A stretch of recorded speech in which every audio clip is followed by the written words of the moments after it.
Assalamualaikum rekan.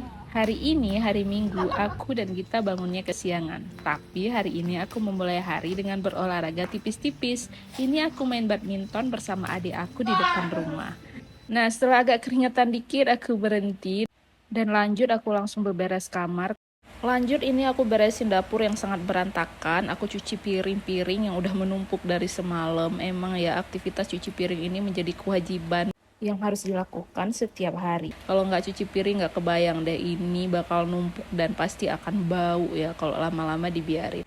Lanjut aku mau siapin tuna tumis Aceh untuk lauk makan siang kami hari ini. Sebelumnya aku ambil dulu di daunan aromatik. Ini ada daun pandan dan daun kari atau daun temurui. Ini adalah bumbu yang untuk ditumis dan ini untuk dihaluskan. By the way, ini tumis Aceh versi aku ya. Aku masaknya sederhana aja, nggak terlalu ribet. Cara masaknya sama seperti pada umumnya, seperti yang terlihat di video ya. Aku juga tambahin cabai hijau besar cukup banyak karena aku suka makan cabai hijau sama asam keeng atau tumis Aceh seperti ini. Nah, ini rasanya enak banget, dijamin bakal nambah makannya berulang-ulang karena cita rasanya emang seenak itu guys, apalagi kalau dimasak sendiri, jadi kita bisa menyesuaikan rasanya sesuai selera kita. Ini kita aja sampai nambah berulang kali.